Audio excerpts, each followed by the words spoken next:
তো নমস্কার বন্ধুরা, আশা করি সবাই ভালো আছেন।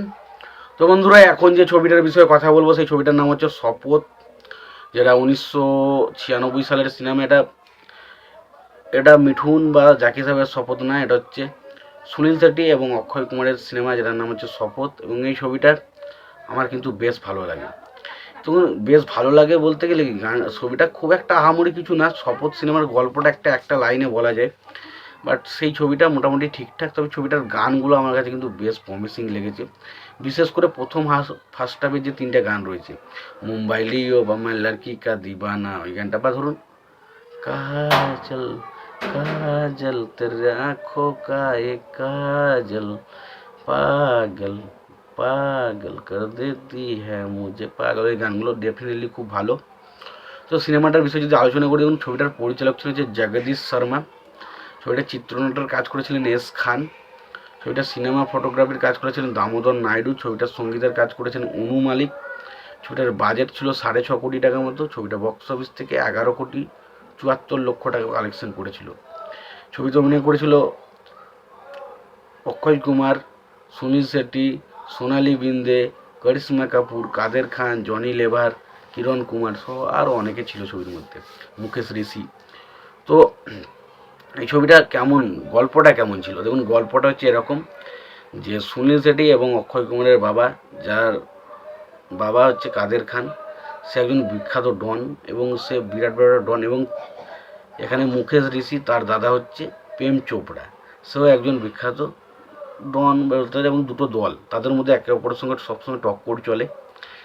এবং সত্যি কথা বলতে, মানে কাদের খান সে ডন হলেও সে কিন্তু সৎভাবে কাজ করে, কোনো ড্রাগস ফ্রাগসের বিষয়ে কাজ করেন, এবং যারা এই বিষয়ে কাজ করে তাদেরকে সে মেরে ফেলে।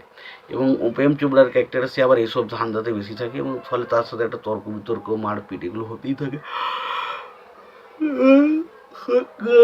যখন কাদের খানকে মেরে দেওয়া হয়, তখন কাদের খানকে মেরে দেওয়ার ফলে সুনীল শেট্টি এবং অক্ষয় কুমার কীভাবে তার বাবার ওপর হওয়া অত্যাচারের প্রতিশোধ নেয়, এবং শেষ পর্যন্ত এই অত্যাচারের প্রতিশোধ নিতে গিয়ে তাদের কী কী সমস্যার মুখে পড়তে হয়, এবং শেষ পর্যন্ত তারা প্রতিশোধ নিতে পারে কি না, সেটা নিয়ে হচ্ছে সিনেমা, সেটার নাম হচ্ছে শপথ। এবং এই সিনেমার গান আমার কাছে কিন্তু বেশ ইমপ্রেসিভ লেগেছে। প্রত্যেকটা গান আমার কাছে কিন্তু বেশ ভালো লাগে। তো প্রথম তিনটে গান নিয়ে তো কোনো কথা হবে না, বিশেষ করে কাজল কাজল তেরি আঁখো কা এ কাজল, ওই গানটা খুবই ভালো।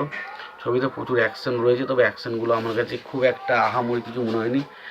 আসছে শুধু গুলি করে উড়িয়ে দিচ্ছে এরকম খালি অ্যাকশন, লাস্টের কয়েকটা সিন অ্যাকশন রয়েছে। তো ছবিতে খুব একটা যে অ্যাকশনগুলো বিশাল কিছু হ্যান্ড টু হ্যান্ড অ্যাকশন হয়েছে সেরকম কিন্তু হয়নি। ছবিতে গুলি গালা এগুলোই কিন্তু বেশি চলেছে। ছবিতে যে গল্পটা সেট করা হয়েছে সেটা দেখুন ঠিকঠাক, খুব আহামরি দেখে জাস্ট পাগল হয়ে গেছি এরকম কিন্তু গল্প কিছু নয় ছবিটার মধ্যে আমরা দেখতে পাই। এবং পাশাপাশি এখানে জনি লেভারকে একটু অন্যরকম ক্যারেক্টার দেওয়া হয়েছে, যেখানে একটু মেন্টাল টাইপের ক্যারেক্টার তাকে দেওয়া হয়েছে। তবে জনি লেভার তার কাজ ভালো করেছে, কিন্তু জনি লেভারকে ওভারঅল সবসময় কমেডিতে আমার বেশি ভালো লাগে। এই ছবিতে কমেডি খুব একটা বেশি নেই, দু একটা সিন অক্ষয় কুমার কমেডি করার চেষ্টা করেছে প্রথম দিকে, তবে সেইগুলো আমার কাছে কিন্তু খুব একটা ভালোভাবে ওয়ার্ক করেনি। এবং করিশ্মা কাপুর অক্ষয় কুমারের জুটি, সেটা দেখতে হেভি লাগে।